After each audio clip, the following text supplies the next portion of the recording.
Okay, let's take a look at the replication.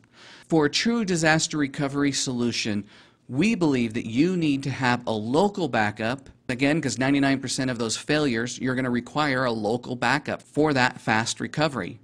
But for that slim chance that you lose your local site, including your backups, you want to be able to pull that data from somewhere else and get your business back up and running. So the replication feature in Image Manager Enterprise will help you accomplish that task. Let's take a look at the settings. One thing I want to point out really quick that Image Manager is that the replication part of Image Manager is part of Image Manager Enterprise and does require an additional license for that. There is one catch, however, that the local drive option is included with regular Image Manager. Network drive and remote site do require that additional licensing. So when do you use the local drive?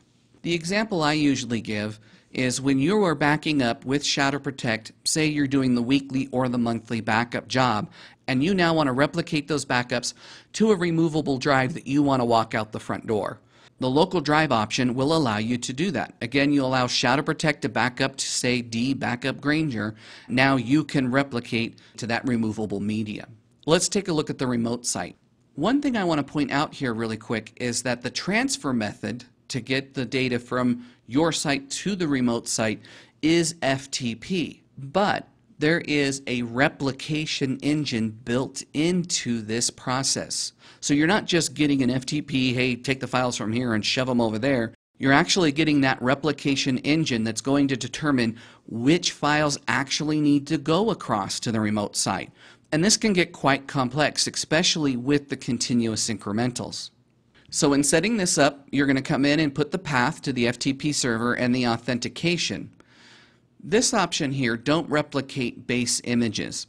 We recommend that you put your base image on some kind of removable media and get it over to your remote site and copy it down locally. Simply because you could have a base image that, say, is 20, 30 gigs, 40 gigs, 50 gigs, maybe 200 gigs. That could take a long time to replicate over to your disaster recovery site. And in the meantime, no other backup images are getting there. So you really don't have a true disaster recovery plan until you get your base image there and then start synchronizing the incrementals. But if you don't have a method of getting your base image over there via like a USB drive, then you can leave this checked and it will take time to get across to your remote site. Let's take a look at the replication mode because this is really important. You're going to ask yourself this question: are you replicating to a folder being consolidated by Image Manager? Well, we are backing up to this D Backup Granger folder. It is a continuous incremental, so I am using Image Manager to consolidate to create those collapsed dailies, weeklies, and monthlies. In this case, then, I need to answer yes to this question. And I want to choose the option to replicate only the non-collapsed images. This is really important because as Image Manager starts to create those collapsed dailies, weeklies, and monthly files, those files can get quite huge, especially the collapsed monthly file. So we recommend that you replicate only your non-collapsed images to the remote site. Translation: replicate the incrementals that happen every hour on the hour to the remote site. And then install Image Manager at the remote site and allow those incrementals to be collapsed into collapsed dailies, weeklies, and monthlies there. And that's going to save a lot of time and bandwidth for your disaster recovery solution. Now, if you don't have the option of running Image Manager at the remote site, maybe you're backing up to a hosted site and they don't allow you to run programs on their server, so then you can choose replicate only the collapsed dailies. And this way your chain doesn't get out of control. You'll get your base up there, and then your chain's only going to grow a file a day. So you're only going to have about 365, 66 files a year up there, and that is more manageable for offsite disaster recovery if you cannot run Image Manager at the remote site.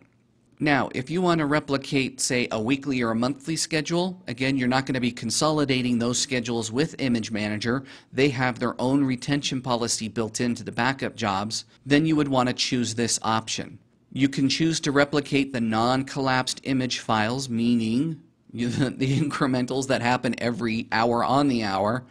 And then you can tell it to also sync the deletion of files at the remote site, because again, the weekly and monthly schedules have a retention policy built in, so as the older backup sets are getting deleted to save room for the newer backup sets, that will be matched at your remote site as well. And that's basically how you set up a replication target. Let's take a look at Head Start Restore. So Head Start Restore allows you to set up a restore of your backup images while the backups are continuing to happen. This is really, really cool. You don't want to plan for a disaster, but you definitely want to be prepared when one happens. And when a disaster strikes, you don't want to be waiting around as 200 to 300 gigs of data is restoring back to your server. This will allow you to get that big chunk of the wait time out of the way while everything is happy, and then you can apply the last few incrementals and finalize the disk and boot that virtual machine. Let's take a look at how to set this up. I have the option to go to a VMware VMDK file or a Microsoft Hyper-V VHD file. I happen to be running an ESX server, so I'm going to choose VMware VMDK. I can name this, we're going to call this Granger's Head Start Restore. We'll go pick the folder.